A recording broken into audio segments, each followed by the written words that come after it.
Assalamualaikum warahmatullahi wabarakatuh. Waalaikumsalam warahmatullahi wabarakatuh. Terima kasih kepada Akhi Yusuf dan juga terima kasih kepada teman-teman panitia semuanya yang sudah mengadakan kajian ini sebelumnya. Kita buka dulu. Alhamdulillahilladzi arsala rasulahu bil huda wa dinil haqq liyudhhirahu 'alal dini kulli wa kafa billahi syahida. Asyhadu an la ilaha illallah wa asyhadu anna Muhammadan abduhu wa rasuluh alladzi la nabiyya wa la rasula ba'da wa ba'du. Allahumma shalli ala Muhammad wa ala ali Muhammad kama shallaita ala Ibrahim wa barik ala Muhammad kama barakta ala Ibrahim fil alamin innaka Hamidum Majid. Mengingatkan teman-teman kita sama-sama jaga adab di dalam majelis, adab di dalam majelis, luruskan niat, siapkan catatan, dan fokus kepada apa yang nanti saya sampaikan ya. Jangan fokus kepada sosoknya lah. Jadi fokus apa yang disampaikan. Maka itu niat karena berpengaruh banget. Kalau salah niat, demi Allah, ketika salah niat, ilmu yang disampaikan itu tidak akan lama bertahan. Maka itu luruskan niat, sama-sama kita berdoa ya. Bismillahirrahmanirrahim. Rabbi shrah li sadri wa yassir li amri wahlul 'uqdatam min lisani yafqahu qawli. Rabbi zidni ilman warzuqni fahman bi rahmatika ya arhamar rahimin. Baik, teman-teman sekalian yang insya Allah dirahmati oleh Allah. Untuk 20 menit atau 30 menit ke depan kita fokus dulu ya kajian, nanti akan dikembangkan lagi di sharing. Kajian sharing spesial Islami. Hari ini diamanahi oleh teman-teman Majelis Taklim Al-Mukhlisin. Kita akan membahas tentang apa? Judulnya Hakikat Cinta ya. Nah, diamanahin temanya ini Hakikat Cinta. Yang akan kita bahas teman-teman, pertama saya ngambil dari kitab Tafsir Ibnu Qayyim. Pertama kita akan bahas juga dari kitab Tafsir Ibnu Qayyim. Kemudian yang kedua kita akan bahas juga dari kitab Al-Wala wal Bara tentang Marihul Bisyahadatain. Itu kitab tentang tarbiyah tauhid. Ada tentang cinta juga di situ. Yang ketiganya dari Al-Qur'an ya. Baik, teman-teman semuanya. Pertama, di dalam kitab Al-Wala wal Bara di bab Al-Marihul Bisyahadatain tentang cinta. Jadi cinta itu ya, cinta itu hakikatnya nih, cinta itu apa sih? Cinta itu teman-teman adalah energi. Cinta itu adalah energi. Apa sih maksudnya energi itu? Jadi seperti ini, ketika ada cinta, yang sulit bisa jadi mudah, yang jauh bisa jadi dekat, yang berat bisa jadi ringan, yang rumit bisa jadi sederhana. Contoh, teman-teman hadir dalam kajian ini, teman-teman banyak berkorban. Pertama, berkorban waktu. Sekarang jam 8:30. Mungkin ada teman kita yang lagi main, istirahat, tapi teman-teman berkorban waktu. Kalau tujuannya teman-teman datang ke sini karena cinta ilmu, cinta dengan ilmu, akhirnya belajar, dapat pahala. Tapi kalau niatnya, cintanya karena, pengen datang, karena misalkan materinya, soalnya dia misalkan ya, jadi pengen datang. Kalau niatnya itu, gak dapat apa-apa. Nah, makanya luruskan niat. Nah, teman-teman berkorban waktu, terus berkorban juga infak. Ikut kajian di sini kan ada infaknya juga ya. Teman-teman itu berkorban, tapi nggak jadi berat. Waktu meskipun harusnya istirahat, tapi tetap kajian dan teman-teman merasa nggak berat, berarti ada cinta. Teman-teman cinta sama majelis ilmu, misalkan. Teman-teman cinta nih sama ilmu. Ada acaranya Ustadz Adi Hidayat misalkan ya. Ada infaknya juga misalkan. Contohnya, infaknya 50.000 misalkan. Karena kamu cinta dengan ilmu, ikutan kajian Ustadz Adi Hidayat, 50.000 tuh nggak jadi berat. Nih, saya kasih, yang penting saya ikut. Karena ada cinta. Nah, makanya di dalam kitab Marihul Bisyahadatain, cinta itu adalah energi. Dengan cinta, maka itu jadikan. Ketika teman-teman cinta dengan apapun, jadikan itu energi semangat kita. Contoh lagi. Teman-teman tuh cinta banget sama misalkan dakwah contohnya. Potongan-potongan dakwah tuh teman-teman tuh suka gitu. Terus teman-teman tuh aduh pengen ngikutin pengen dakwah juga gitu ya, pengen juga bisa dakwah misalkan di sosial media. Karena teman-teman cinta, dengan cara apapun teman-teman bikin konten, nge-repost dakwah, nge-story dakwah, pokoknya apapun tentang dakwah di-repost. Karena kenapa? Cinta dengan dakwah. Nah, kayak gitulah contohnya ya. Jadi jadikan semangat. Kalau cinta sesuatu, jadikan itu energi kita, semangat kita. Itu di dalam kitab Al-Marihul Bisyadatain, di dalam kitab Al-Wala wal Bara. Nanti teman-teman bisa beli kitabnya Al-Wala wal Bara. Itu tentang cinta ada. Nah, itu yang pertama. Yang kedua, kita masuk ke dalam Al-Qur'an ya, tentang cinta. Di dalam Al-Qur'an, cinta itu terbagi menjadi 3 istilah. Nah, siap ya, catat ya. Di dalam Al-Quran, cinta itu terbagi menjadi 3 istilah. Pertama, cinta pertama istilahnya, pertama mahabbah. Pertama, mahabbah. Yang kedua, mawaddah. Yang pertama mahabbah, yang kedua mawaddah, yang ketiga rahmah. Rahmah. Rahmat, rahmah, bebas, rahmat, rahmah. Kita akan bahas yang pertama dulu. Istilah pertama, mahabbah. Apa itu mahabbah? Mahabbah itu, teman-teman, cinta yang naik turun. Ada masanya naik cintanya, ada masanya turun. Itu mahabbah. Berasal dari kata hubun. Nah, mahabbah, hubun yang berkaitan dengan, kalau di dalam Al-Quran ya, itu dengan dunia. Mahabbah itu dengan dunia. Contoh ya, ini cinta mahabbah. Teman-teman cinta dengan handphone misalkan. Handphone. Awal beli handphone tuh cinta banget gitu ya, setiap hari dibersihin. Kalau habis baterai misalkan 20% doang langsung dicas. Rapih banget main HP-nya. Karena baru cinta, mahabbah. Tapi yang hakikatnya dunia, handphone ini kan dunia gitu ya. Dunia, cinta yang hakikatnya dunia itu mahabbah artinya kalau di dalam Al-Quran. Itu nggak akan lama, contohnya. 1 tahun kemudian, saya yakin cara pemakaian HP itu nggak akan seperti kayak di awal. Mahabbah. Begitupun ketika kita cinta dengan, misalkan contoh, teman-teman cinta dengan apa ya,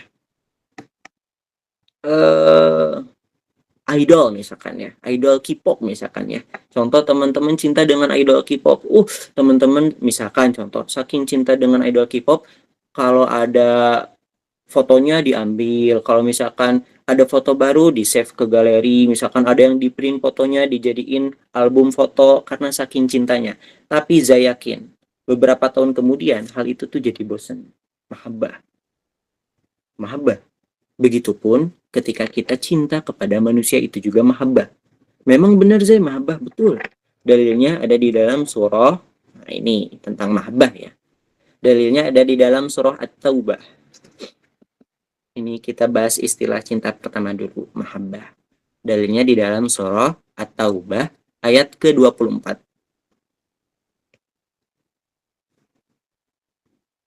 Ayat ke-24. A'udzubillahi minasyaitonirrajim. Bismillahirrahmanirrahim.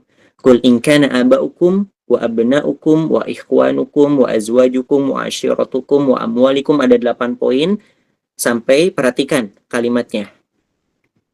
Wa masakina tardawnaha ahabba ilaikum. Ahabba ilaikum. Mahabbah. Ahabba. Nah, artinya, jika bapak-bapakmu orang tua, maksudnya, jika bapak-bapakmu orang tua, maksudnya, anak-anakmu nanti kalau teman-teman punya anak, saudara-saudaramu, adik kakak, pasanganmu, keluargamu, hartamu, kerjaanmu, semua yang kamu suka, intinya hal-hal dunia, itu sifatnya ahabba ilaikum, sementara. Dan yang paling berbahaya, ketika semua 8 poin itu, perhatikan ya di dalam surah At-Taubah yang 8 poin itu, orang tua, istri, pasangan, anak, apalagi kekayaan, kerjaan, ada 8 poin. Yang paling bahaya, ketika kamu lebih mencintai 8 poin ini daripada cinta kamu kepada Allah dan jihad di jalan Allah. 8 poin ini, udah tahu 8 poin ini tuh mahabbah. Sifatnya itu sementara. Tapi kalau kamu cintanya kebangetan sampai lupa sama Allah dan jihad di jalan Allah, maka kata Allah, wallahu la yahdil qaumal fasikin. Allah tidak akan memberikan petunjuk sama orang-orang seperti itu. Mahabbah. Ya. Makanya teman-teman, kalau misalkan teman-teman cinta, contoh hakikat cinta, teman-teman cinta dengan handphone, sayang banget sama kerjaan, sayang banget sama kucing, sayang banget sama idol, atau cinta sama seseorang misalkan, jangan terlalu cinta. Karena sifatnya mahabbah. ada masanya nanti cintanya itu menurun gitu. Ada masanya karena mahabbah. Itu yang pertama. Sekarang masuk yang kedua. Tadi apa yang kedua itu? Istilahnya mawaddah. Mahabbah, mawaddah. Nah, apa mawaddah itu? Nah, kalau mawaddah, cinta yang semakin bertambah. Cinta yang semakin bertambah. Kalau tadi mahabbah itu cinta yang naik turun ya. Awal-awal naik ke sananya ada turunnya, tapi nanti kadang naik lagi, kadang turun lagi. Nah, beda dengan mawabbah. Mawaddah. Kalau mawaddah itu hakikat cinta, ketika mawaddah itu yang naik terus cintanya itu. Cinta yang semakin bertambah. Ada dicatat ya, cinta yang semakin bertambah. Dalilnya di dalam surah Ar-Rum. Surah ke-30. Dalilnya di dalam surah Ar-Rum ayat ke-21. Mawaddah.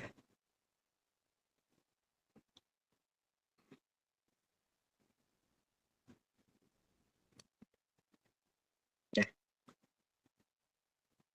makanya teman-teman di dalam pernikahan ya, kalau teman-teman, pastilah teman-teman tahu, semoga sakinah mawaddah ya. Semoga sakinah mawaddah. Artinya mawaddah itu semoga cintanya itu terus bertahan gitu, naik terus. Nah, ini hakikat cinta yang kedua. Apa sih contohnya mawaddah itu? Jadi, mawaddah itu cinta yang semakin bertambah ketika melihat kebaikan dari seseorang atau kebaikan dari sesuatu. Contoh. Ayat keberapa? Ayat ke-21. Ar-Rum ayat ke-21. Contoh ya digambarkan. Teman-teman cinta banget nih sama handphone lagi misalkan. Ini gambar Mario. Contoh teman-teman cinta banget sama handphone. Dengan handphone ini teman-teman tuh memanfaatkan ya. Misalkan berpenghasilan lewat handphone ini, teman-teman nambah ilmu lewat handphone ini. Contoh, hari ini kita ikutan Zoom nih. Teman-teman alhamdulillah dapat ilmu dengan handphone ini, dengan teknologi ini. Nah, dengan manfaatnya sesuatu, itu menjadikan kita tuh cinta tuh makin bertambah terhadap sesuatu. Nah, paham ya? Contoh. Apa ya yang mudah dipahami? Contoh, teman-teman punya motor di rumah. Nah, motor itu tuh sayang banget teman tuh sama motor itu. Teman-teman tuh ngurusin motornya sampai motornya itu kalau kemana-mana tuh selalu naik motor itu, mau ke pasar naik motor itu, mau nyari makan naik motor itu, ke sekolah naik motor itu tuh berjasa banget dalam hidup teman-teman. Nah, ketika berjasa banget, maka rasa cinta kita kepada motor tuh pasti sayang banget, banyak soalnya kenangan sama motor itu. Nah, itu mawadah tuh itu yang banyak jasanya. Nah, kalau di dalam Al-Arum ini ya, kalau di dalam surah Arum ini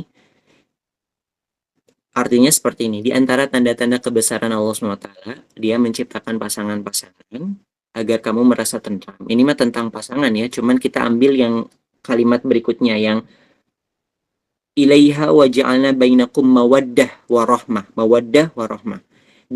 Dia menjadikan di antaramu rasa cinta dan kasih sayang. Nah, mawaddah itu kasih sayang. Ini digambarkannya kalau diilustrasikan di dalam surah Ar-Rum itu pasangan. Nah, makanya teman-teman contoh. Saya di sini nggak ngebahas tentang sedikit aja ya ngebahas tentang pasangan. Teman-teman nanti kan ada masa-masanya ya. Ada masa-masanya umur pasangan. Meskipun masih jauh nggak apa-apa. Ini ilustrasi aja biar kegambar. Jadi takutnya misalkan ngebahas tentang pasangan nggak, sedikit aja. Ilustrasi aja. Jadi gini teman-teman. Misalkan ini mawadah ya, mawadah. Teman-teman akan ada masanya hakikat cinta nih misalkan. Teman-teman akan ada masanya menikah misalkan nanti di umur 25 misalkan atau ya dua berapa lah. Teman-teman hidup dengan orang tua, teman-teman itu berapa tahun? Contoh, kalau teman-teman menikah di umur 25 tahun, berarti hidup dengan orang tua sekitar 25 tahun lah teman-teman bareng sama orang tua. Kalau kisaran, contoh, umat manusia itu manusia biasanya berapa lama sih umurnya? Kalau kita melihat Rasulullah sekitar 63 tahun ya misalkan ya, 63 tahun. 25 tahun dengan orang tua, sisa umur sampai 63 tahun misalkan. Kita misalkan umurnya sampai 63 tahun misalkan. Itu lebih lama. Teman-teman bakal lebih lama dengan seseorang yang akan teman-teman nanti jadikan pasangan. Lebih lama daripada bersama orang tua. Bersama orang tua 25 tahun. Sisa umur kita itu bersama pasangan. Nah, ini tentang mawadah. Kalau niatnya nikahnya hanya sekedar bukan ibadah misalkan ya. Mungkin niatnya, oh ya saya niatnya ibadah, tapi isinya nggak ada ibadah-ibadahnya misalkan ya. Maka saya yakin cintanya itu, mawadahnya itu bisa hilang. Makanya banyak rumah tangga yang nggak bertahan. Mungkin karena pembahasan ini entahlah apa dibahas dulu atau tidak, apakah udah ada persiapan atau tidak. Nah itulah mawadah ya. Makanya teman-teman pastikan kalau misalkan nanti teman-teman ada masanya berpasangan, pastikan seseorang yang teman-teman temui itu yang sekufu, satu pemikiran, satu tujuan. Kalau daerah Zai itu kan Zai itu ikutan ini ya, grup Liko, jadi grup kajian-kajian gitu anak-anak remaja. Itu suka banyak yang di umur 23, 25 pengen nikah gitu ya, curhat sama ustadznya, ustadz saya pengen nikah. Nanti ditemukan sama yang akhwatnya gitu, ditemukan. Agar apa? Agar sekupu. Jadi yang satu kajian sama satu kajian lagi, yang satu ilmu sama satu ilmu lagi. Jangan beda beda beda apa ya? Beda tujuan, beda pikiran. Kalau bisa cari seseorang yang sekufu, yang sejalan dengan pikiranmu, yang sevisi, semisi juga. Jangan sampai ya, ini mawadah nih. Jangan sampai merasakan lelahnya nanti menikah dengan orang yang salah. Jangan sampai merasakan nanti lelahnya menikah dengan orang yang salah. Itu tentang mawadah. Di dalam Al-Quran ilustrasinya tentang pasangan, makanya Zai bahasnya tadi tentang pasangannya biar kebayang. Itu yang kedua. Nah, sebentar lagi waktunya. Jadi yang pertama apa istilah di dalam Al-Quran? Yang pertama mahabbah. Mahabbah itu cinta yang naik turun. Yang kedua itu mawaddah. Yang mahabbah tadi surah At-Taubah ayat 24. Yang mawaddah surah Ar-Rum ayat 21. Sekarang yang ketiga, yang terakhir, rahmah. Istilah yang ketiga, hakikat cinta. Istilahnya kalau di dalam Al-Quran, hakikat cinta itu ada tiga. Ada mawaddah, ada mahabbah, ada rahmah. Nah, yang paling banyak kalimat cinta di dalam Al-Quran itu adalah rahmah. Apa sih rahmah itu? Rahmah itu cintanya Allah kepada hambanya. Ini yang paling disebutin di banyak Al-Quran, di hadis-hadis, di dalam kitab tuh rahmah. Bahkan ketika teman-teman ingin melakukan sesuatu, teman-teman sunnahnya ya selalu baca basmalah. Dan basmalah pun ada kalimatnya Bismillahirrohmanirrohim. Rahmah. Kalimat rahmah ini yang akan kita tekankan di kajian kali ini. Rahmah. Cinta Allah kepada hambanya. Rahmah itu teman-teman luar biasa ya. Cinta Allah kepada hambanya yang bisa menyebabkan hambanya diampuni dosanya. Kalau Allah udah cinta sama hambanya, semua dosa hambanya meskipun banyak Allah ampuni. Pertanyaannya sekarang, bagaimana kita caranya mendapatkan rahmah ini? Bagaimana pertanyaannya sekarang, bagaimana caranya kita mendapatkan hakikat cinta yang ketiga ini, rahmah ini? Bagaimana caranya? Baik, akan kita bahas ya.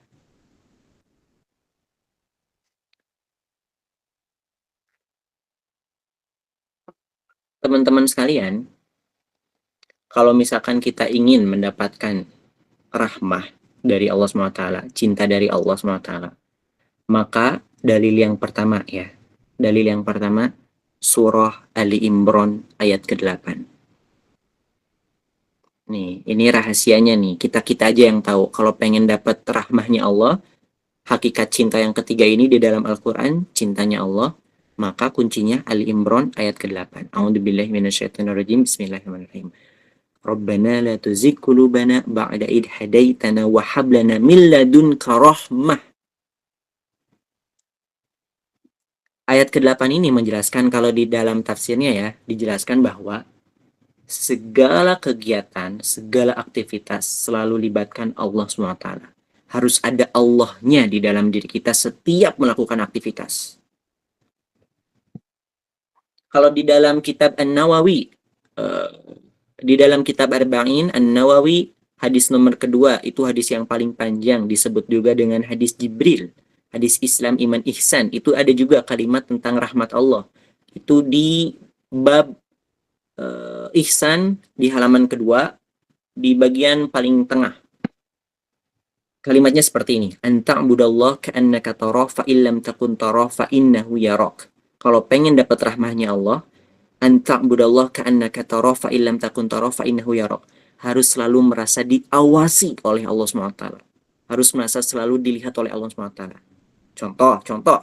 Zai kasih contoh lagi. Misalkan, teman-teman tuh lagi kumpulan nih sama kelasan misalkan, atau enggak di grup lagi kumpulan. Nah, contoh di grup handphone lah, atau di kelasan misalkan di sekolah lagi kumpulan, ternyata lagi pada gibah, contohnya lagi pada ngomongin orang. Nah, kalau kita merasa melihat oleh Allah SWT, kalau kita merasa pengen dicintai oleh Allah SWT, ingat, Allah itu selalu memantau kita. Saya yakin ketika teman-teman merasa diawasi oleh Allah, saya yakin teman-teman gak akan ikutan gibah. Contoh lagi misalkan pacaran. Contoh, gak apa-apa ya kalau misalkan di sini ada yang pacaran, gak apa-apa, pelan-pelan hijrah ya. Contoh misalkan pacaran. Allah SWT berfirman ya, hei hambaku, hati-hati, jangan deketin pacaran, jangan. La taqrabu zina, jangan deketin. Nah, misalkan kita tuh mau mendekati nih, aduh, ini udah mau ngechat misalkan ya. Kalau merasa diawasi oleh Allah, saya yakin gak jadi itu ngechat lawan jenis. Karena ada rahmat Allah. Zai, kenapa ya? Contoh, kenapa ya Zai? Kok susah banget? Aku tuh jauh dari maksiat, misalkan susah banget sih pengen istiqomah, susah banget sih pengen dapetin rahmatnya Allah. Salah satu, perhatikan ya, fokus. Salah satu hilangnya rahmat Allah, karena kita, tanpa kita sadari, kita melakukan sesuatu yang menyakiti Allah SWT. Maksudnya di sini, melakukan sesuatu yang munafik. Contoh. Teman-teman faham hukum gibah. Contoh. Teman-teman faham hukum gibah. Gibah itu dosa. Tapi teman-teman tetap lakukan. Itulah orang yang munafik, yang dimana akan menyebabkan rahmat Allah susah untuk didapatkan. Contoh lagi. Teman-teman faham bahwa durhaka kepada orang tua itu dosanya besar. Ada di dalam Al-Ahqaf dalilnya. Teman-teman faham gitu kalau misalkan orang tua nyuruh, kita tuh malah nggak mau, malah bilang, nggak mau misalkan, atau nggak nurut, teman-teman tuh tahu itu tuh dosa. Tapi, tetap masih dilakukan, masih durhaka sama orang tua. Itulah ciri-ciri orang yang munafik. Dia faham ilmunya, tapi tetap nggak mau nurut sama ilmu yang dia fahami. Itulah yang menyebabkan rahmat Allah hilang di dalam diri manusia. Makanya kenapa susah untuk tobat, susah untuk hijrah, susah untuk istiqomah. Bisa jadi kita ada sifat munafik seperti itu. Gak apa-apa ya Zai, tampar ya, biar teman-teman bisa berubah gitu ya, kalaupun merasakan. Contoh lagi, teman-teman paham kalau misalkan nonton film yang tidak baik misalkan, itu tuh dosa. Di dalam Al-A'raf dalilnya ada. Al-A'raf ayat ke-179. Walaqad ra'na li jahannama katsir minal jinni wal ins lahum qulubun la yafqahuna biha wa lahum a'yunun la yubsiruna biha. Walahum a'yunun la yubsiruna biha. Contoh, teman-teman faham kalau nonton hal-hal yang tidak baik itu dosa dan berpengaruh dalam kehidupan kita. Dalam psikologis, Zai bahas tentang bab psikologis. Dalam buku psikologis, yang kita lihat itu berpengaruh dalam kehidupan kita. Kalau teman-teman lihatnya yang tentang gak baik, itu berpengaruh ke otak kita. Nantinya tuh kepikiran tuh ke situ lagi, kecanduan sini, karena sering lihat yang gak baik. Di dalam Al-Quran udah jelas dosa. Contoh, teman-teman faham ilmu itu, bahwa itu tuh dosa. Tapi, pas lagi sendirian, teman-teman berani melakukan, itu artinya munafik kepada Allah SWT. Nah, hal itu yang menyebabkan rahmat Allah tuh hilang di dalam diri manusia. Makanya kalau pengen rahmat itu ada lagi di dalam diri manusia. Ya Allah, maaf ya Allah, pengen rahmatmu ada lagi di dalam diri aku, karena yang menyebabkan kita masuk surga itu karena rahmat Allah SWT, bukan karena pahala kita. Ya, karena rahmat Allah, karena Allah sayang sama kita. Nah, bagaimana ya Allah, gimana ya biar engkau sayang lagi sama sama aku? Makanya Ali Imran. Ingat, setiap aktivitas teman-teman fahami bahwa Allah itu selalu ada dalam diri kita. Jadinya teman-teman gak berani melakukan maksiat. Jadinya nanti teman-teman gak berani menghalalkan yang haram. Karena Allahnya ada di dalam diri kita. Nah, ciri-ciri orang yang dirahmati Allah, dia gak berani melakukan maksiat. Dia gak berani melakukan hal-hal yang diharamkan oleh Allah. Tandanya, ini orang udah dapat rahmat Allah. Dan ketika orang udah dapat rahmat Allah, ingat, ketika Allah cinta sama hambanya, semua dosa hambanya Allah hapus. Makanya kalau teman-teman benar-benar tobat, semua dosa kita yang masa lalu, meskipun banyak dan misalkan banyak dosa-dosa yang kita sembunyikan, aib-aib kita yang sembunyikan, sama Allah, udah, hapus, udah beres. Karena teman-teman benar-benar cinta sama saya, Allah SWT maksudnya. Makanya rahmat Allah itu luas banget. Innallaha yuhibbut tawabina wa yuhibbul mutatahhirin. La tayasu min rahmatillah. Jangan putus asa dari rahmat Allah. Ya. Hakikat cinta, makanya Zai tekankan di sini. Kalau teman-teman benar pengen mendapatkan hakikat cinta, maka sekaligus aja cintanya Allah SWT, yaitu rahmat Allah SWT. Ya. Okay. Kak, boleh diulangi ciri-ciri orang yang dirahmati Allah? Tadi nge-lag, oke. Ciri-ciri yang astagfirullah, ciri-ciri orang yang dirahmati oleh Allah SWT. Pertama, dia gak akan berani melakukan maksiat. Kalaupun ia melakukan maksiat, ia langsung istighfar. Ya Allah, afwan, ya Allah maaf, tobat lagi. Innallaha yuhibbut tawabina wa yuhibbul mutatahhirin. Ya Allah maaf ya Allah, tadi aku melakukan salah ini. Ya Allah maaf ya Allah, jangan marah, tadi aku udah melakukan kesalahan ini, langsung tobat lagi. Itu ciri-ciri orang yang dirahmati Allah. Yang kedua, ciri-ciri orang yang dirahmati Allah, dia selalu merasa diawasi oleh Allah. Jadi pengen melakukan ini tuh, aduh, Allah suka nggak ya? Allah suka nggak ya? Nah, selalu merasa diawasi oleh Allah SWT. Ya, dua aja, dua. Udah. Sekarang dalil yang keduanya, karena Zai menekankan yang hakikat cinta yang rahmah ini, dalil keduanya, yang pertama tadi surah apa? Ali Imran ayat ke-8. Yang keduanya surah An-Nur. Surah An-Nur ayat ke-54. Surah An-Nur ayat ke-54.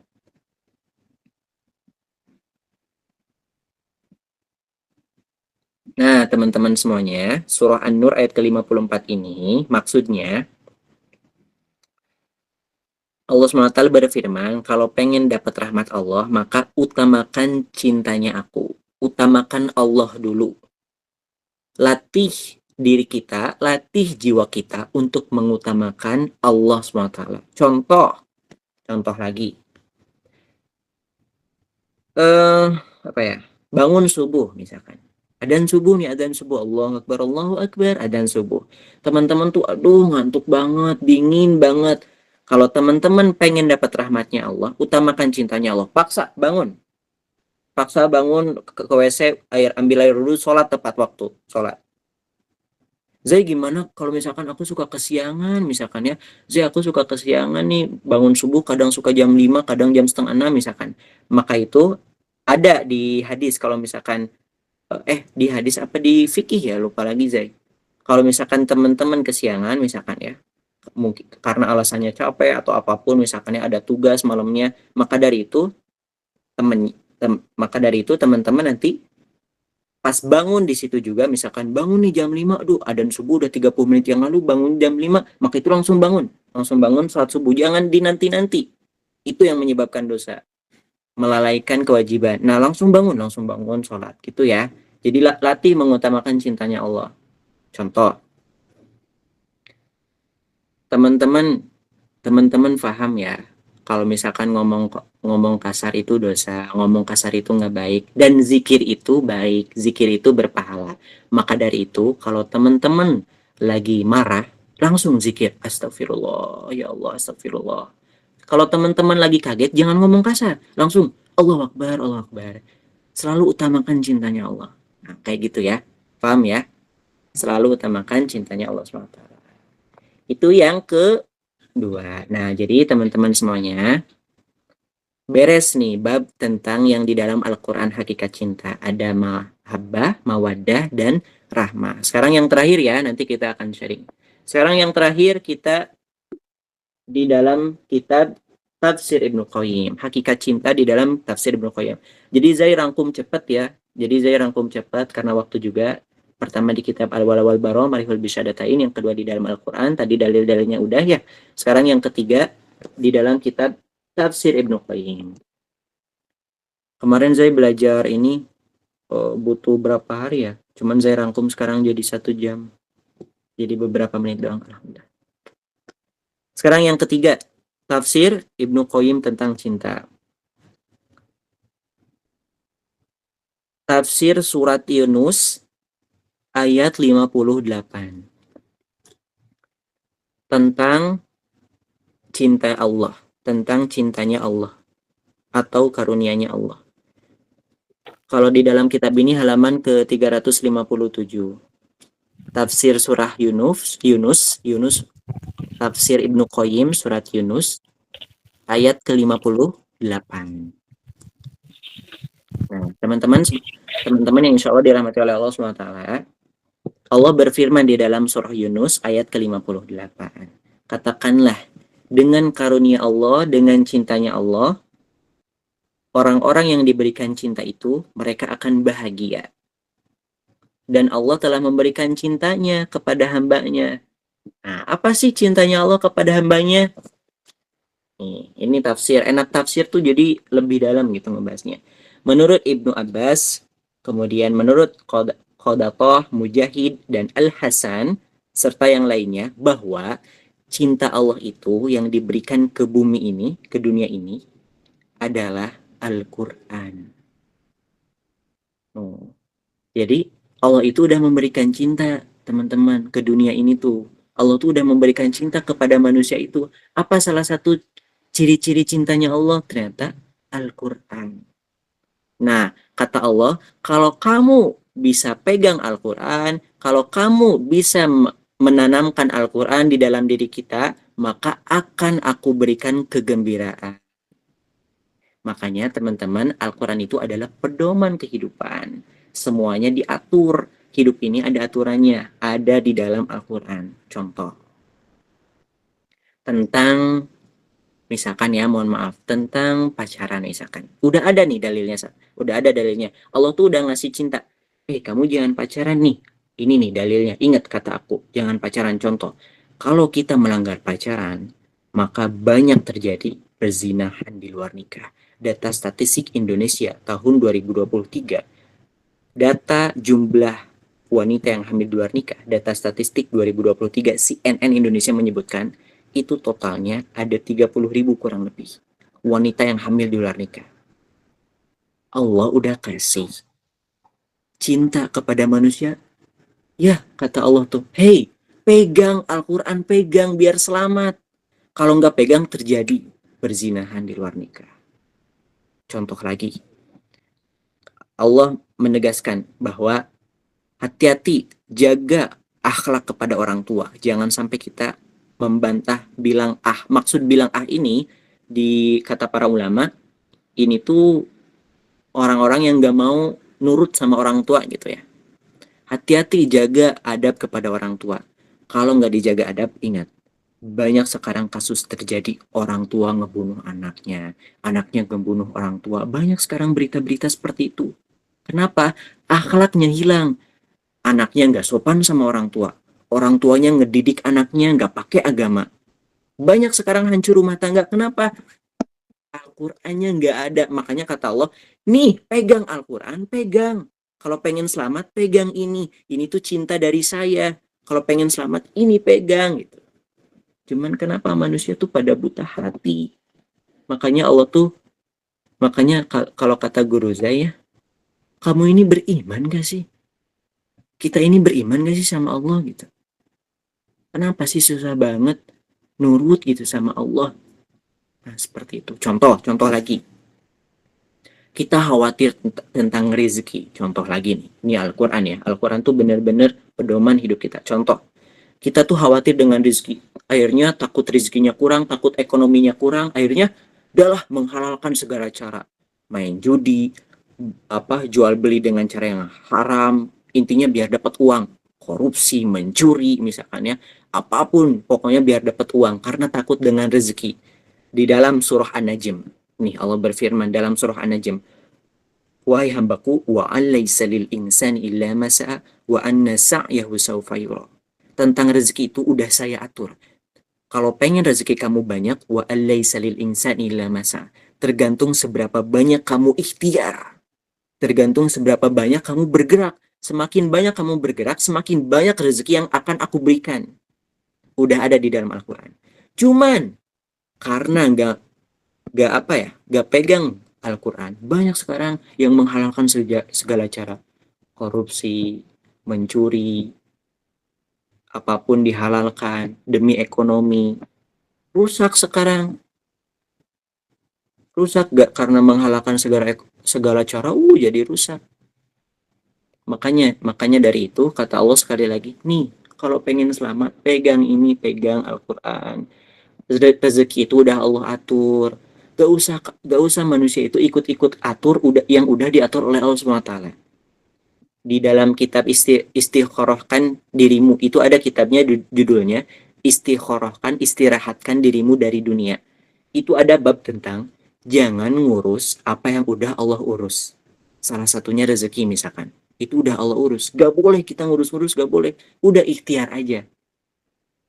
Kenapa kita nggak boleh ngurus? Rezeki itu berat ngurusnya. Makanya kata Allah SWT, kalau kamu nggak mau diurus sama saya, ya udah nih urus sendiri, silahkan. Berat. Maka dari itu biar kita gak berat ngurus semuanya sendiri, serahkan sama Allah, rezeki sama Allah, tugas kita ikhtiar aja udah cukup, tugas kita berusaha cukup, jangan menghalalkan segala cara. Menghalalkan segala cara efeknya bukan kita aja yang kena, keluarga kena, teman-teman dekat kita kena, bahkan bisa jadi yang kena itu tempat kita juga. Ya, oke. Jadi memang ya di dalam tafsir Ibnu Qayyim ini kata-katanya itu berat gitu, lebih banyak tertamparnya. Maka dari itu saya sengaja teman-teman biar membuka mata teman-teman, hijrahnya biar gas sedikit-sedikit langsung kita belajar beberapa kitab biar teman-teman paham ya. Pak Afwan tadi An-Najm ayat berapa? Ayat berapa itu halaman kedua di bagian paling bawah.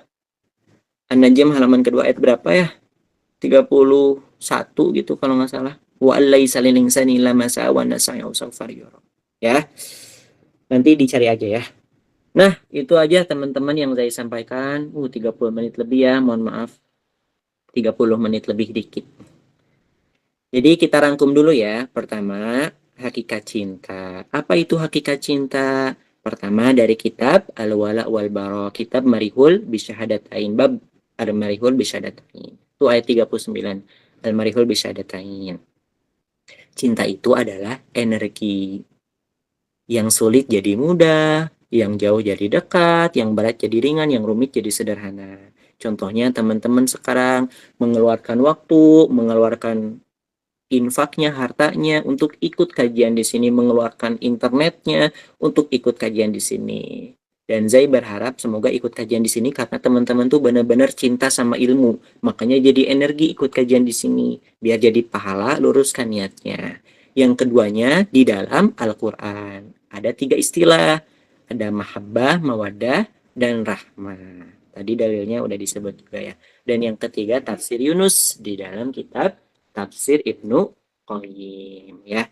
Jadi teman-teman, kesimpulan terakhir, kalau teman-teman pengen dimudahkan hakikat cinta ya, ingat rahmat dulu, Allah dulu, cintai Allah dulu, nanti Allah cintakan apa yang kamu cintai. Quotes malam ini, cintai Allah dulu, nanti Allah cintakan apa yang kamu cintai. Ya, cintai Allah dulu, nanti Allah cintakan apa yang kamu cintai. Cintai Allah dulu. Ya Allah, aku pengen kerja di sini, cintai Allah dulu. Nanti sama Allah, nih aku beri kamu kerja di situ. Ya Allah, aku pengen ini, pengen itu. Allah dulu. Cintai Allah dulu. Nanti kata Allah, kamu pengen ini karena kamu udah cinta sama saya. Nih saya kasih. Nih saya kasih. Maka itu cintai Allah dulu. Nanti Allah cintakan apa yang kamu cintai. Barakallahu li walakum. Itu aja yang bisa disampaikan. Semoga bermanfaat. Zai kembalikan lagi ke Akhi Yusuf, ke MC ya. Mungkin ada sesi berikutnya sharing atau apapun. Barakallah. Wallahu a'lam bishawab. Terima kasih. Insyaallah tabarakallah. Insyaallah tabarakallah, syukron jazakallah khairan Kak Zaya atas ilmu yang telah diajarkan dan juga yang telah disampaikan. Insyaallah sangat bermanfaat sekali, terkhusus bagi bagi kita ya, bagi kami yang butuh sekali bimbingan kemudian ilmu supaya hidup kita bisa lebih berkah, lebih bermanfaat, terkhusus untuk umat insyaallah ya. Oke teman-teman, masuk acara selanjutnya yaitu sesi tanya jawab. Dipersilakan kepada teman-teman solihah semuanya yang akan mengajukan pertanyaan, diperbolehkan untuk open mic ataupun menuliskan pertanyaan di kolom pesan ya. Bagi teman-teman yang mau on mic, dipersilakan untuk mengangkat tangannya terlebih dahulu. Tafadhol.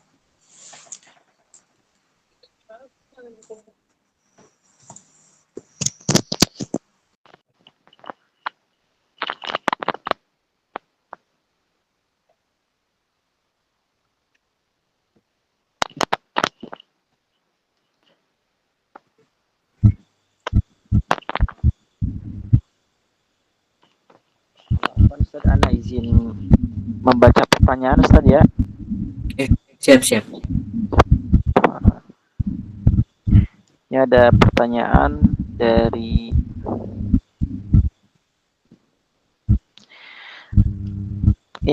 dari Kak Inas Syifa Aisyah. Ya, pertama mungkin Kak Zai, kalau kita sedang proses berhijrah nih, lalu dia atau orang yang disuka ya datang sebagai ujian terberat, saya harus bagaimana? Kalau lagi hijrah datang seseorang, ya. Oh ya, baik. Pertanyaannya jadi, Kazai gimana kalau misalkan lagi hijrah ternyata ada ujian yang paling berat, yaitu datang seseorang gitu ya. Datang seseorang, bagaimana cara mengatasinya, mungkin ya seperti itu. Baik, seperti ini teman-teman. Ketika lagi hijrah memang banyak ya cobaannya. Ketika lagi hijrah belajar agama banyak banget cobaannya.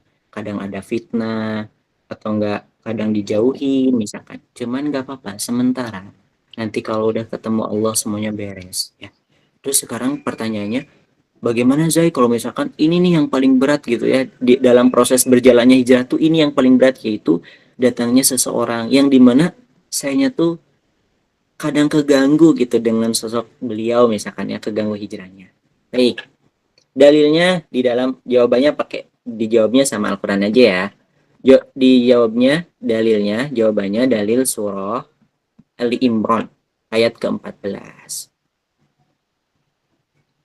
Ali Imran ayat ke-14. A'udzubillahi minasyaitonirrajim. Bismillahirrahmanirrahim. Ini Allah SWT nih yang berfirman. Zuyyina linnasi hubbus syahawati minan nisa. Zuyyina linnasi hubbus syahawat. Allah itu memberikan keindahan, kecintaan, syahwat kepada seseorang minan nisa. Pertama, peringkat pertamanya nih, minan nisa, kepada lawan jenis. Makanya ujian kepada lawan jenis tuh berat banget. Kalau teman-teman lagi jatuh cinta, itu tuh berat banget gitu. Pengennya tuh si dia dulu gitu ya. Karena memang Allah berikan keindahan yang luar biasa. Peringkat pertamanya, Zuina linas yubu syawati minan nisa, lawan jenis. Baru yang keduanya, minan nisa wal banin wal qonatin. Kemudian yang keduanya baru merunut ke bawah. Tapi yang peringkat pertamanya itu Allah dulu. Nah, pertanyaannya, ingat, Allah itu maha pencemburu. Allah itu maha pencemburu. Jadi Allah itu pengen ngetes. Biasanya kalau misalkan kita ya kita lagi, misalkan contohnya Zai udah nikah nih, misalkan Zai udah nikah. Terus tuh Zai tuh pengen ngetes seberapa setia sih misalkan istri Zai, misalkan contoh. Misalkan di chat nih, ada yang ngechat misalkan ke istri Zai, Assalamualaikum, misalkan contoh, misalkan ya, ini gambaran aja lah. Ternyata malah diladenin, berarti otomatis Zai cemburu ya, padahal pengennya ngetes doang. Itu kayak gitu aja. Jadi biar ilustrasinya ke gambar gitu. Nah Allah juga gitu. Kan kamu tuh lagi cinta sama saya, lagi hijrah. Saya uji cuman ujinya nggak akan sama temen, diujinya nggak akan sama lingkungan, tapi diujinya itu sama seseorang. Dikasih aja seseorang. Nah, kalau misalkan kita malah ke seseorang itu jadi lupa sama Allah, ya ternyata aku Allah kira Allah dulu, ternyata malah dia, akhirnya udahlah, ya udah, silahkan sama dia aja. Nah kayak gitulah, jadi diuji. Sekarang bagaimana Zai solusinya? Nah, sekarang kita cari solusi ya. Zai, sekarang bagaimana solusinya? Teman-teman, dulu para sahabat itu ada di kitab Sirah ya. Nih lucu banget nih, tentang cinta juga, tentang cinta. Salah satunya ceritanya Ali, sahabat Ali, tahu ya? Ali bin Abi Thalib. Ali bin Abi Thalib itu ketika jatuh cinta ya, jatuh cinta itu ditahan dulu itu. Dan kadang suka berpapasan dengan orang yang beliau cinta. Nah, kadang keliat senyum, terus enggak lagi. Nah, teman-teman, ternyata di dalam hadis itu ada, kalau teman-teman lagi hijrah, ternyata teman-teman tuh suka seseorang misalkan. Teman-teman tuh tiba-tiba gak sengaja, misalkan gak sengaja keliat. Kalau gak sengaja keliat dan sekali doang, itu sedekah. Gak apa-apa. Cuman kalau keterusan, nah itu yang gak bolehnya, misalkan sekali keliat, Masya Allah, lagi hijrah nih, sekali keliat, aduh, kelihatannya gak apa-apa. Cuman kalau misalkan terus-terusan, Masya Allah, aduh, misalkan. Nah itu yang gak boleh tuh itu. Jadi kalau sekali doang tuh gak apa-apa. Makanya solusinya gini, solusinya cinta itu fitrah ya, gak bisa dihilangkan. Rasa suka itu kepada seseorang fitrah. Mau teman-teman lagi hijrah, lucu kisah mereka ya, lucu. Baca aja sirah ini yang sahabat Ali itu lucu tentang cintanya. Teman-teman kalau lagi cinta itu nggak bisa dihilangkan. Jadi gimana dong, aku lagi hijrah tapi ada seseorang yang aku kagumi, ada seseorang yang aku sukai. Ya udah, nggak apa-apa. Jangan sampai jadi ya gimana ya biar aku nggak suka, nggak bisa karena itu fitrah. Nah, karena ini fitrah dari Allah SWT, maka kita diberi pilihan. Apa dalilnya tuh?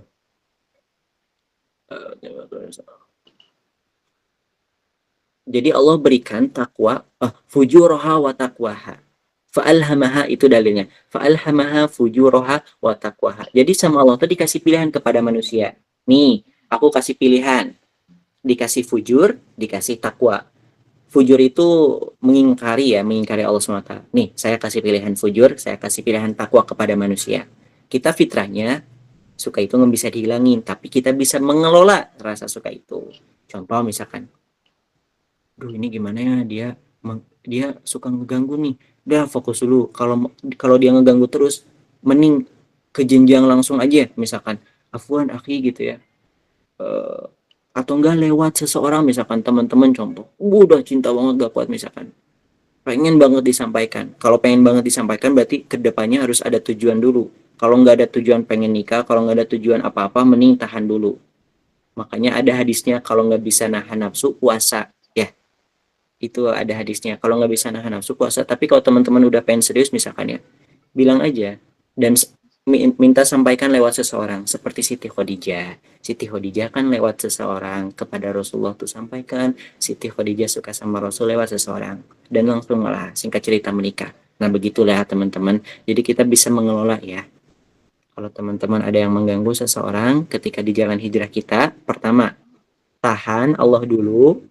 Tahannya bisa sama puasa, bisa teman-teman menyibukkan diri dengan ibadah atau bergabung dengan orang-orang soleh biar gak kegoda gitu ya. Yang kedua, kalau nggak bisa tahan, lewat aja jenjang yang serius. Karena teman-teman, guru Zai nih, itu bilang gini, di akhir zaman ini, menjaga hawa nafsu itu berat banget, apalagi ke lawan jenis. Makanya kalau nggak bisa menjaga hawa nafsu, mending ditargetin aja, menikah, biar selamat dari hawa nafsu. Tapi kalau teman-teman misalkan kita nggak mampu untuk menikah, maka tahan dulu, mending puasa, fokuskan hal-hal yang menyibukkan diri. Karir dulu lah atau ibadah dulu, intinya sibukkan diri. Karena benar-benar susah menjaga hawa nafsu apalagi di akhir zaman ini ya. Makanya itu cari teman-teman soleh, oke? Okay? Nah, barakallah lah, udah segitu aja ya. Semoga paham. Wallahu a'lam bishawab. Oke, Ustaz. Saya izin membacakan 3 Ya. pertanyaan di kolom pesan ya. Kemudian nanti ada 2 pertanyaan di on mic ya nanti ya, insyaallah. Ini ada pertanyaan yang kedua. Assalamualaikum warahmatullahi wabarakatuh. Langsung pertanyaan aja Ustaz ya. Ya. Apa sih sebenarnya arti cinta kepada Allah dalam Islam? Dan bagaimana cara kita mengimplementasikan dalam kehidupan sehari-hari? Terus bagaimana cara Islam mengajarkan keseimbangan antara cinta dari hub an-nafs dan tidak terjebak dalam kecintaan yang berlebihan kepada dunia? Lumayan banget nih, berbobot banget pertanyaannya Ustaz. Ya, baik, baik. Baik, ada 3 berarti nih. Apa sih Ya, cinta gitu ya? Di dalam Islam ini apa sih cinta? Yang kedua, bagaimana cara kita menanamkannya? ya. Cinta di dalam kehidupan. Yang ketiganya, bagaimana cara menyeimbangkan cinta kita kepada manusia dan kepada Allah SWT. Baik, cinta di dalam Islam. Cinta di dalam Islam itu, ini berarti kita merujuknya di dalam kitab Al-Wala wal Bara. Al-Marihul Bisyadatain. Bentar, saya ada catatannya nih.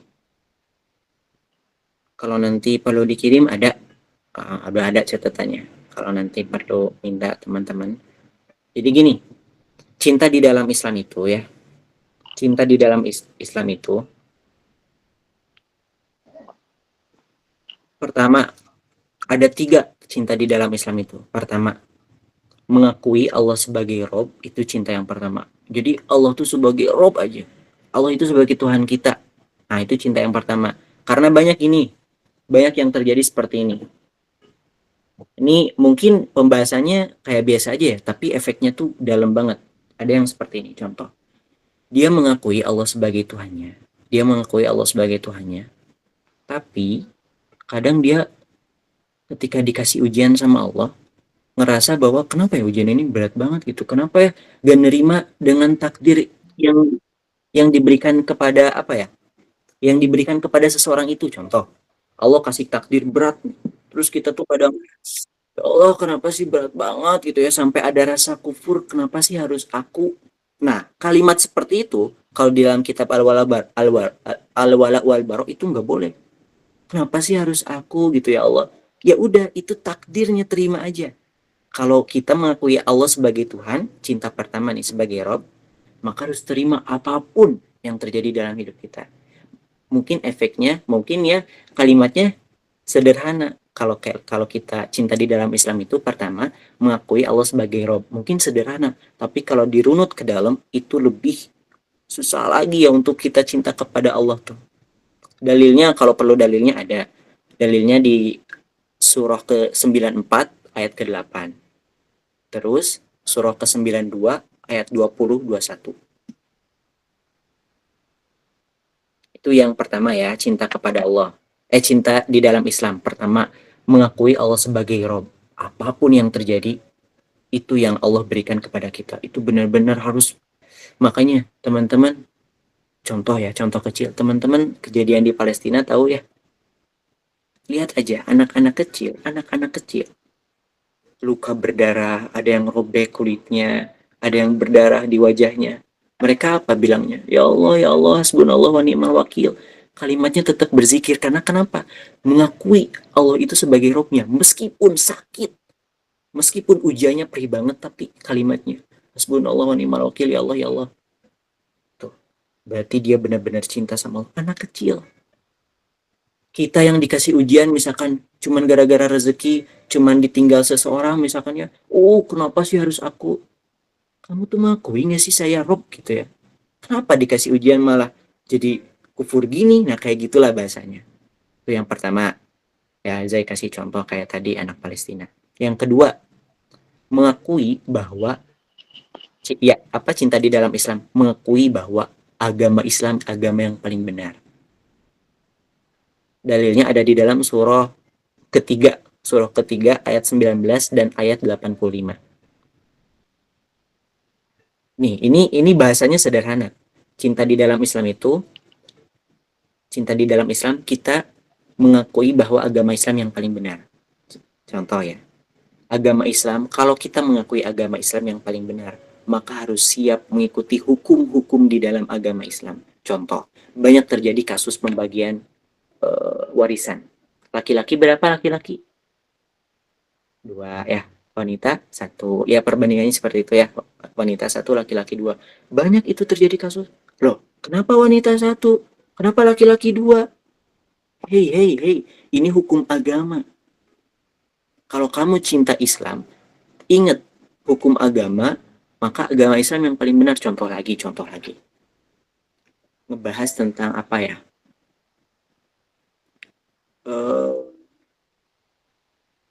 Ngebahas tentang misalkan tentang mengolok-olok dalam surah Al-Hujurat. Dalam surah Al-Hujurat misalkan tentang mengolok-olok, menghina-hina. Contoh. Mungkin kasusnya jarang kita sadari mungkin ya. Misalkan ya, saudara dengan saudara nggak akur, keluarga dengan keluarga nggak akur, teman dengan teman nggak akur, tetangga dengan tetangga nggak akur, saling mengolok-olok, menghina-hina, kadang musuhan, iri hati, benci, dengki. Kalau kita mengakui agama Islam yang paling benar, hindari sifat-sifat itu. Dengki, benci, kalau kita benar-benar cinta, apa itu cinta di dalam Islam? Cinta di dalam Islam mengakui agama itu benar-benar semuanya adalah hukum dalam kehidupan. Makanya hati-hati kalau kamu masih mudah marah, misalkan ya ada rasa benci. Hei, kamu paham gak Islam? Kamu cintanya sama Islam, kayak gitulah ya gambarannya. Nah, itu yang kedua. Yang ketiganya, cinta di dalam Islam itu mengakui Muhammad itu sebagai Rasul kita. Artinya, dalilnya ada di dalam surah 32 ayat 21, artinya harus mau mengikuti sunnah-sunnah apa yang Rasulullah ajarkan. Ini mah ya contoh. Zai, cinta di dalam Islam itu seperti apa misalkan ya? Udah, Zai jelasin, harus mengakui Allah sebagai Rob, Islam sebagai agama, Rasulullah sebagai Nabi kita, pedoman kita apa? Contoh teladan kita, contoh. Sunnah-sunnah Rasulullah tuh banyak banget yang dilakukan. Kita sebagai umatnya, mengakui kita cinta Rasulullah, tapi nggak tahu sunnah-sunnah Rasulullah. Bahkan nggak tahu siapa ya keluarganya Rasulullah, kakeknya siapa ya, anaknya siapa ya. Hei, cinta nggak sama Islam? Harus tahu kenapa kalau ke idol misalkan, ke idol tahu segalanya misalkan ya, ke Rasulullahnya nggak ada. Nah, kayak gitulah gambarannya. Itu cinta di dalam Islam tuh berat banget ya. Nanti Zai kirim aja nih ke teman-teman panitia Majelis Taklim Al-Muhlisin ya, bab tentang al-wala wal bara. Itu yang pertama. Sekarang yang keduanya, tadi pertanyaannya, bagaimana cara kita menanamkan cintanya Allah di dalam kehidupan kita? Kalau kita ingin menanamkan cintanya Allah di dalam kehidupan kita, pegang karunia, rahmat yang Allah berikan. Yang tadi kata Zai, Al-Quran.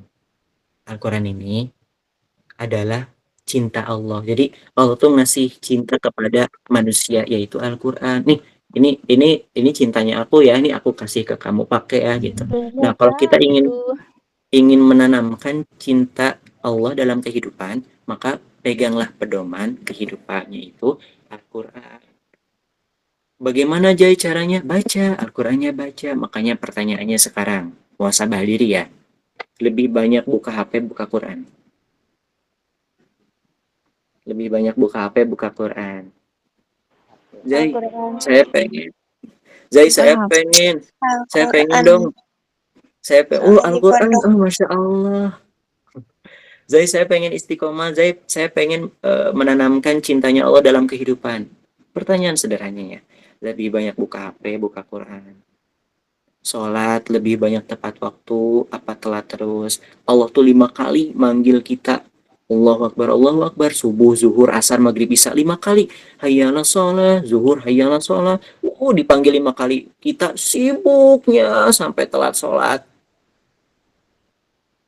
Makanya kata Allah, kamu mau nggak menanamkan Islam nih? Atau dengerin Allah. Contoh lagi. Allah hadis ya sahih, Allah tuh di sepertiga malam tuh turun kepada hambanya. turun kepada hambanya dan berbisik, wahai hambaku, ada yang mau aku ampuni nggak dosa-dosanya, ada yang mau aku kabulkan nggak tobat-tobatnya, apa keinginannya. Di sepertiga malam itu Allah turun ke bumi, hadisnya sahih. Allah turun ke bumi, hadisnya sahih. Nah itu tuh tentang sepertiga malam, tentang tahajud. Dalilnya di dalam Al-Isra, aqimis shalah liduluki syamsi ila ghasaqil lail wa qur'anal fajr. Ada ayat 78, 79, 80. Nah 80-nya perhatikan ya, wa qur rabbi adkhilni mudkhala sidqi wa akhrijni mudkhala sidqi. Allah yang memberikan masalah kepada manusia, Allah juga yang mengeluarkan masalah kepada manusia.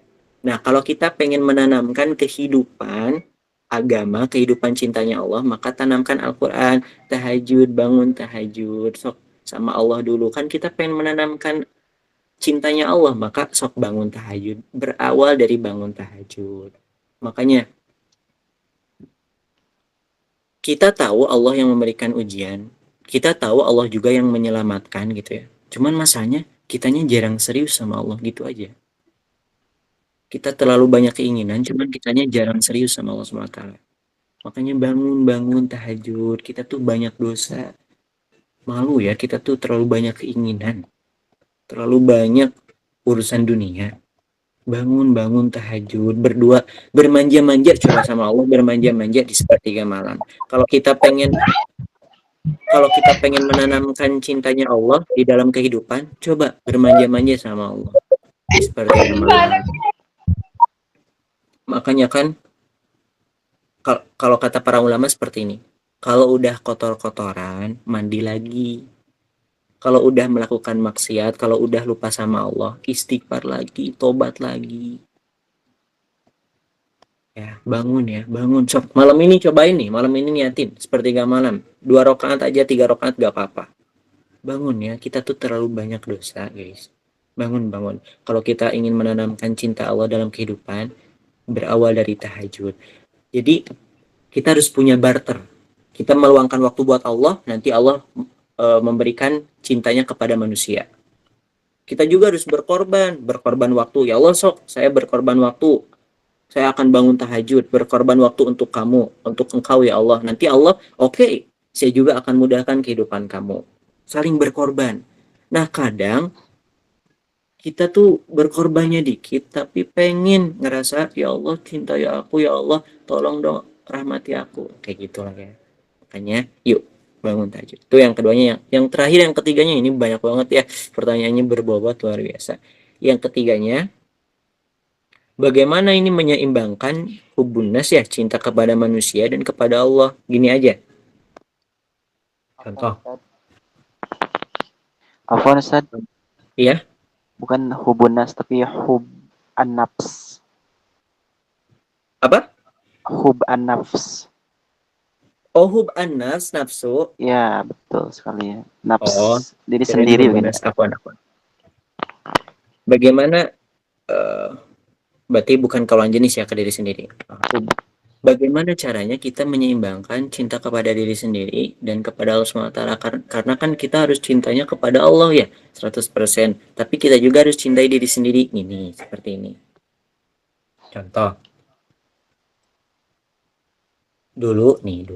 Dulu itu para sahabat datang kepada Rasulullah bertanya, wahai Rasulullah, agar aku bisa masuk surga, aku harus ngelakuin amalan apa ya? Kata Rasulullah ke orang yang pertama, oh kamu berbakti kepada orang tua. Datang orang kedua, ya Allah, ya Rasulullah, bagaimana ya kalau aku biar dicintai sama Allah, biar aku cinta sama Allah, harus melakukan amal apa gitu ya? Kata Rasulullah ke orang yang kedua, oh kamu sholat tepat waktu. Ke orang yang ketiga nanya lagi, oh kamu sedekah. Artinya seperti ini, manusia itu ada batas kemampuannya. Ya, manusia itu ada batas kemampuannya. Kita kan mengutamakan cintanya Allah, tapi kita juga harus cinta sama diri sendiri. Makanya kita ada batas kemampuannya. Artinya, kalau teman-teman ingin mengutamakan cintanya Allah, istiqomahkan satu amalan aja. Amalan apapun itu pasti dicintai oleh Allah. Contohnya, aduh Zai gimana ya, aku tuh kalau tahajud, aduh capek banget, ada kerjaan, banyak kerjaan, kadang suka pulang malam, kadang ada tugas, deadline misalkan ya, tugas kuliah malam-malam, tapi saya pengen cinta saya tuh banyak ke Allah SWT. Maka kalau nggak bisa tahajud, maka setidaknya sholat duha. Berbanyak istiqomah sholat duha. Kalau teman-teman, saya kayaknya nggak bisa kalau sholat duha, nggak bisa kalau tahajud, tapi kalau sedekah saya bisa. Sedekah, fokus sedekah. Berbanyak sedekah, istiqomahkan di satu amalan sedekah itu. Aduh kalau sedekah, saya kurang mampu uang saya cukup, gimana ya? Tapi saya bisa membantu orang lain, membantu. Aduh saya kalau membantu orang lain tuh introvert misalkan ya, malu misalkan. Tapi saya bisa berbakti sama orang tua, Nah, jadi kalau kita ingin mengutamakan cintanya Allah ya, mengutamakan cintanya Allah karena kita ada batas kemampuannya ya manusia itu, maka kalau nggak bisa semuanya, maka satu aja istiqomahkan. Teman-teman istiqomahkan sedekah. Bisanya taat sama orang tua, taat sama orang tua. Kayak gitulah gambarannya. Itu gambaran sedikit aja, nggak akan perdalam lagi, takut waktunya habis, masih ada pertanyaan yang lainnya. Wallahu a'lam bishawab. Semoga cukup. Barakallah. Ana kasih kesempatan mungkin ya, tadi udah beberapa pertanyaan itu udah banyak banget ya, satu pertanyaan banyak banget sekali. Iya, ada 3 isinya ya. Ya, betul sekali. Nah, sekarang Ana kasih kesempatan buat teman-teman yang mau langsung dari mic ya, on mic langsung sekarang. On mic. Ya, silakan.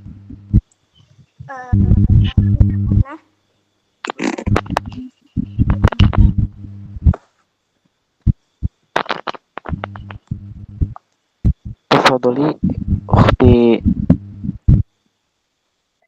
Mukhtiara ya. Iya, Ustaz.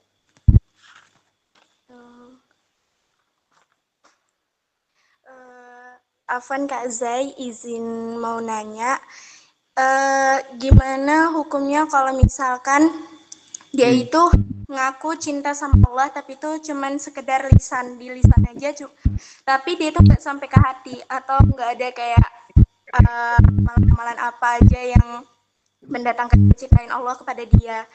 Nah, itu gimana hukumnya, Kak?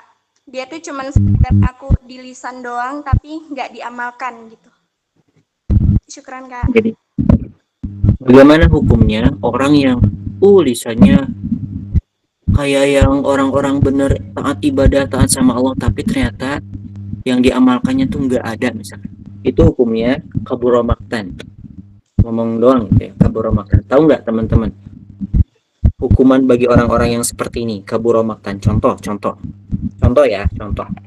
Saya kasih gambaran ya. Gak apa-apa mungkin kalau ada beberapa yang tertampar mungkin ya. Contoh, teman-teman tuh nge-story tentang hati-hati jangan gibah misalkan, jangan ngomongin orang, gibah itu dosa, menghina itu dosa.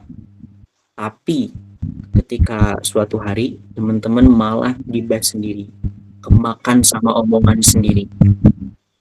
Contoh lagi, pacaran itu nggak boleh, pacaran itu dosa, tapi teman-teman pacaran, hati-hati. Kamu nasehatin orang, tapi kamu sendiri yang makan nasihat sendiri. Nah, itu tuh orang yang kabura maktan, lisannya doang kayak orang taat. Itu masuknya orang-orang yang munafik itu, makanya Allah berikan satu surah tuh, judulnya sama, surah Al-Munafikun, tentang orang-orang munafik. Jadi, orang-orang munafik itu nanti di akhirat ya hukumannya. Kalau di dalam hadis, hukuman orang-orang munafik nih, yang kabura maktan, ngomong doang, tapi dilakukan ternyata banyak sekali hal-hal yang gak sesuai dengan apa yang dia omongkan. Itu hukumannya. Perutnya dirobek, hadisnya ya, perutnya dirobek, semua isi perutnya itu dikeluarin, terus dia lari-larian dengan isi perut yang dikeluarin. Langsung banyak orang yang nanya, bukannya dia tuh yang suka nasihatin ya, bukannya dia tuh yang suka ngomong kalau hukum ini dosa, tapi kenapa dia lari-lari dengan ususnya yang keluar? Ditanya, fulan, kamu kenapa? Ini hadisnya ya, kamu kenapa? Dia akan menjawab, saya waktu di dunia selalu nasihatin orang, cuman saya sendiri nggak mengamalkan itu, lisannya doang, kabura maktan. Hukuman pertama di dalam hadis. Hukuman yang kedua di dalam Al-Quran, surah Al-Hajj 47 dan Al-Ma'arij, ta'rujul malaikat wa ruhu ilaihi fi yaumin kana miqdaruhu 50,000 sanah. Satu hari di akhirat itu kurang lebih 50.000 tahun. 50,000 sanah, 50.000 tahun. Hukum bagi orang yang munafik itu dosanya, pertama, semua aibnya yang dia lakukan di dunia diperlihatkan. Dan hukumannya ya, Satu kali maksiat 50.000 tahun dia disiksanya. Satu kali. Coba kalau misalkan 2 kali, 3 kali, bahkan sampai banyak beribu-ribu kali, ratusan kali contoh, 100 kali contoh. 100 kali 50.000 tahun dia disiksa di neraka. Itu hukuman bagi orang yang kabur makan. Makanya gini teman-teman, kalau pengen selamat dari lisan kita yang ngomong doang tapi diamalkan enggak, ya kabur makan itu ya artinya. Kalau pengen selamat dari kabur makan, bangun tahajud, istighfar, curhat sama Allah, maaf sama Allah. Kenapa harus sampai istighfar, maaf, sampai tahajud? Iyalah, berarti artinya orang ini tuh munafik sama Allah SWT. Malaikat tuh nih, bahkan ketika orang yang munafik ketika haji itu ada juga di kitab Fathul Mu'in. Di kitab Fathul Mu'in tuh ada beberapa pelajaran. Saya belajar juga di guru-guru yang dari Imam Asy-Syafi'i gitu. Jadi sumber-sumbernya dari Imam Asy-Syafi'i. Jadi berbagai mazhab saya pelajari. Nah, ada satu penjelasan bagi orang yang nanti umroh atau haji, orang-orang yang munafik nih kabur makan. Labbaik Allahumma labbaik gitu ya. Labbaik Allahumma labbaik. Itu malaikat yang ada di, kan malaikat itu mengelilingi ini ya Ka'bah. Itu malaikat tuh langsung bilang ini. Bohong, munafik, itu munafik orang. Banyak sekarang orang yang umroh, contoh ya, pejabat misalkan. Pejabat karena pengen dipilih jadinya haji dulu, umroh dulu biar disangka soleh. Labbaik Allah, nangis. Allah tahu niat seseorang itu. Wah, bohong, lisan doang itu mau bohong. Ya Allah, kata malaikat tuh bohong, dia bohong.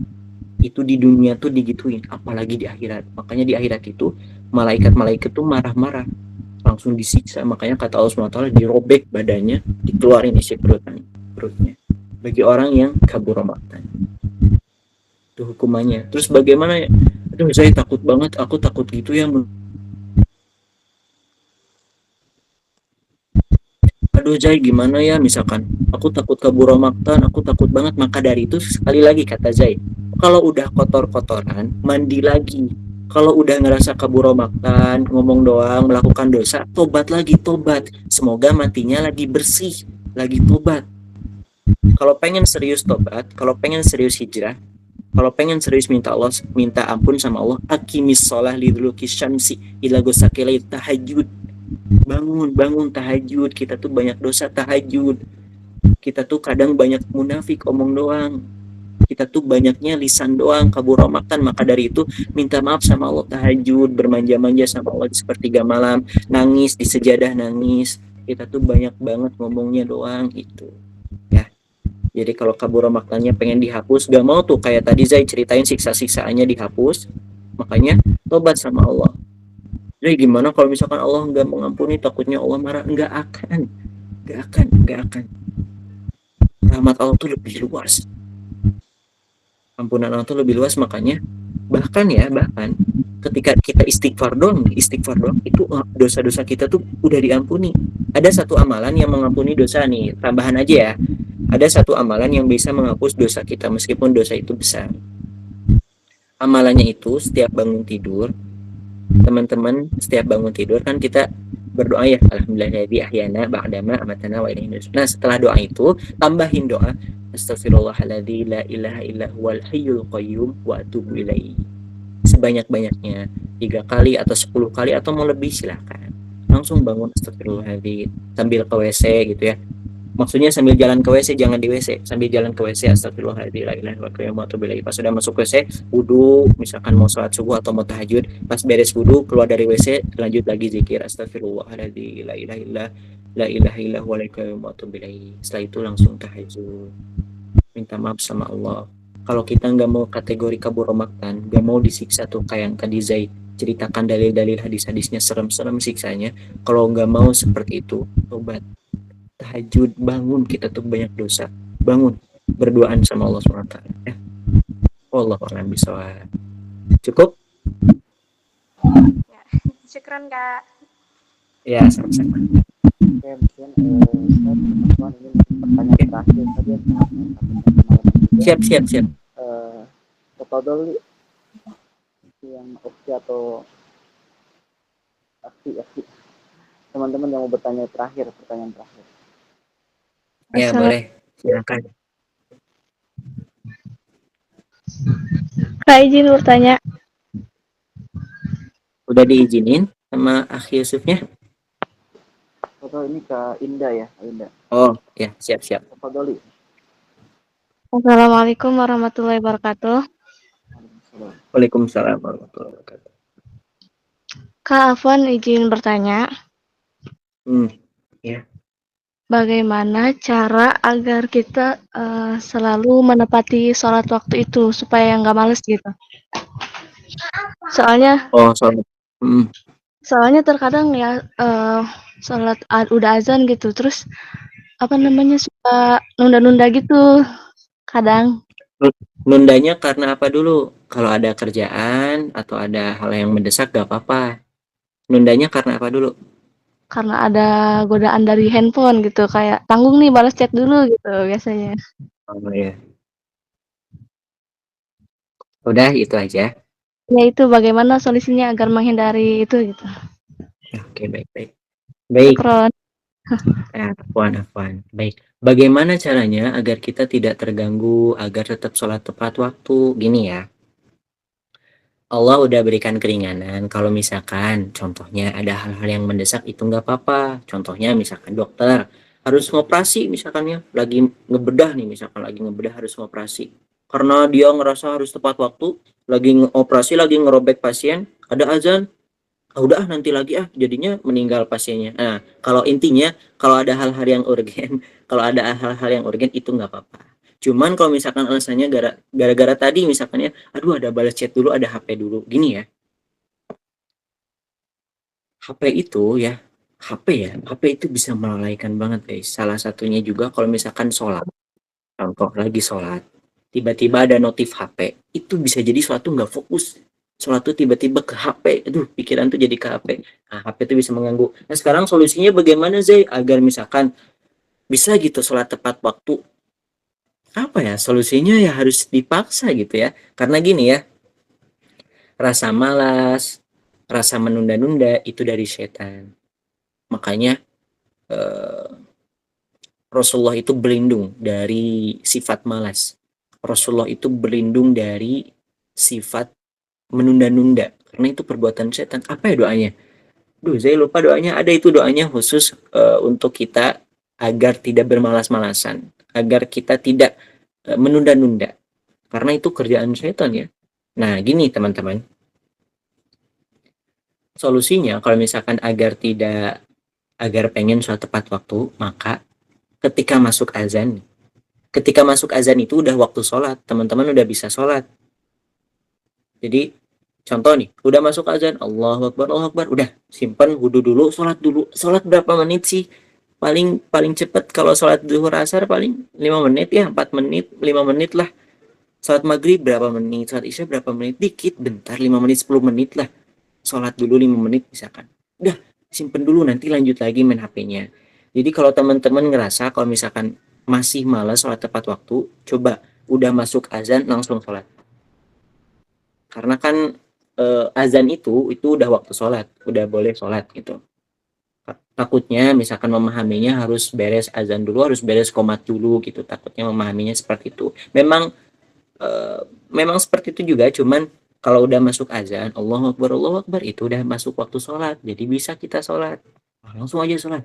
5 menit doang. 5 menit mah bentar. Sholat dulu. Karena gini ya,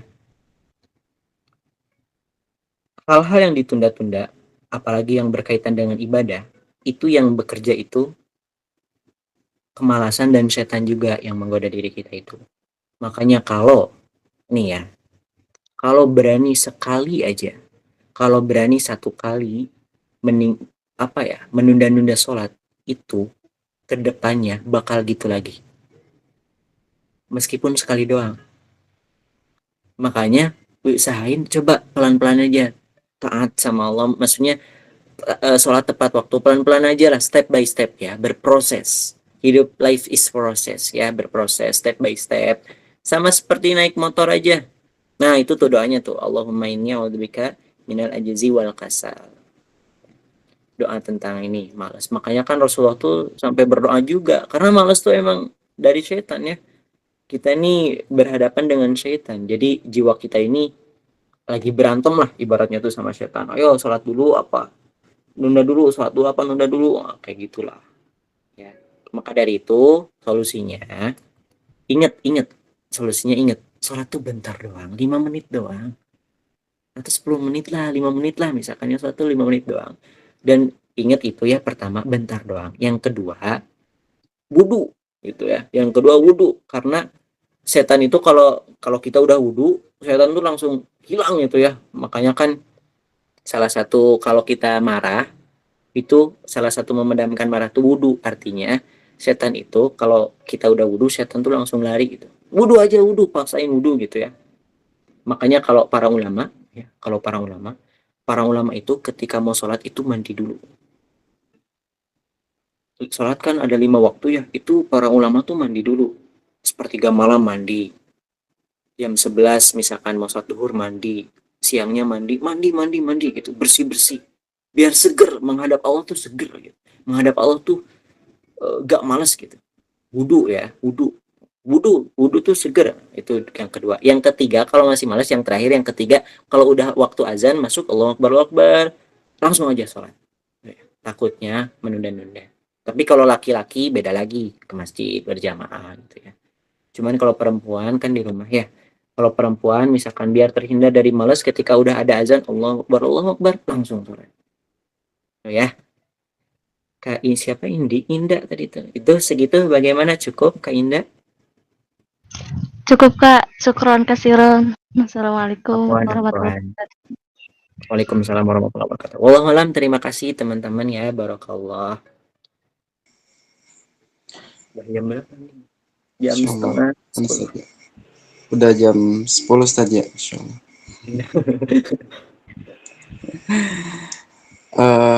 Afwan sebelumnya, insyaallah tabarakallah Ustadz, atas syukran jazakallah khair atas ilmunya yang telah diberikan kepada kami, terkhusus kepada para jamaah Majelis Ta'lim Al-Mukhlisin. Semoga bisa menjadi amal ibadah, bisa berkah, khususnya berkah ilmu saja insyaallah, amin ya Allah ya rabbal alamin. Mungkin afwan Ustadz, untuk sesi selanjutnya mungkin ya, mungkin insyaallah pertanyaan demi pertanyaan telah dijawab oleh pemateri. Namun sebelum acara kita tutup Ustadz, dipersilakan kepada Ustadz Zai, ada pesan yang akan disampaikan, kemudian nanti disusul dengan doa, langsung doa Ustadz ya. Oh ya, siap. Baik teman-teman, kita berdoa dan juga Zai satu pesan berikan untuk malam ini. Karena tadi tentang hakikat cinta ya. Teman-teman, sekali lagi, cinta itu adalah energi. Dan jadikan hakikat cinta kita yang pertama utamakan kepada Allah SWT. Artinya, apapun yang Allah suka, teman-teman melakukan amal soleh, intinya yang Allah suka, jadikan itu energi, harus terdorong. Dan ingat teman-teman, satu pesan yang tadi saya ulang-ulang juga di materi. Satu pesan ya, quotes hari ini juga nih ditambah lagi. Ada 2 quotes yang tadi, cintai Allah dulu, nanti Allah cintakan apa yang kamu cintai. Nah, quotes yang di akhir ini yang dipesan, kalau udah kotor-kotoran, kalau kita udah main, udah kotor-kotoran, mandi lagi. Semoga kita meninggalnya tuh lagi bersih. Kalau teman-teman udah melakukan maksiat, ngerasa teman-teman ini, aduh ya Allah kok saya tuh munafik ternyata, ya Allah saya tuh ternyata banyak dosa, ya Allah saya tuh ternyata cuma ngomong doang, maka dari itu tobat lagi, istighfar lagi. Semoga kita meninggal dalam keadaan bersih, tobat. Dan semoga dalam keadaan tobat, semua aib kita, dosa-dosa kita Allah ampuni. Maka dari itu, teruslah semangat belajar agama, teruslah selamat berhadir dengan orang-orang soleh. Ini Majelis Ta'lim Al-Mukhlisin juga mengadakan kajian online seperti ini wasilah juga agar kita sadar, oh ternyata kita tuh disadarkan lagi lewat kajian ini, agar kita mendapatkan pahala juga, agar kita bertemu, meskipun di Zoom ya, bertemu dengan orang-orang soleh. Ya. Yuk teman-teman, itu aja. Kita berdoa dulu ya, kita istighfar dulu 3 kali. Astagfirullahaladzim, astagfirullahaladzim, astagfirullahaladzim. Kita salawat dulu. Allahumma shalli ala Muhammad wa ala ali Muhammad kama shallaita ala Ibrahim wa barik ala Muhammad kama barakta ala Ibrahim fil alamin innaka Hamidum Majid. Berdoa dulu ya. Bismillahirrahmanirrahim. Innallaha wa malaikatahu yusholluna 'alan nabi ya ayyuhalladzina amanu shallu 'alaihi wa sallimu taslima. Allahumma ighfir lil muslimina wal mu'minat wal mu'minina wal mu'minat al ahyahi minhum wal amwat innaka sami'un qaribun mujibud da'wat. Allahumma rabbana innaka ta'lamu anna hadhihi al qulub qad ijtama'at 'ala mahabbatika wa taqat 'ala ta'atik وتوحدت على دعوتك وتوحدت على نصرة شريعتك فوسك اللهم ربطتها وعدم مدها واهدها سبلها واملأها بنورك الذي لا يخبو واصرح صدورها بفيض الإيمان بك وجميل التوكل عليك وأيها بمعرفتك ومتها على الشهادة في سبيلك إنك نعم المولى ونعم النصير إنك نعم المولى ونعم النصير ربنا ظلمنا أنفسنا وإن لم تغفر لنا وترحمنا لنكونن من الصالحين ربنا ظلمنا أنفسنا وإن لم تغفر لنا وترحمنا لنكونن من الصالحين ربنا آتنا في الدنيا حسنة وفي الآخرة حسنة وقنا عذاب النار سبحان ربك رب العزة عما يصفون وسلام على المرسلين والحمد لله رب العالمين نسألك الإجابة الفاتحة أعوذ بالله من الشيطان الرجيم بسم الله الرحمن الرحيم الحمد لله رب العالمين الرحمن الرحيم مالك يوم الدين إياك نعبد وإياك نستعين اهدنا الصراط المستقيم صراط الذين أنعمت عليهم غير المغضوب عليهم ولا الضالين آمين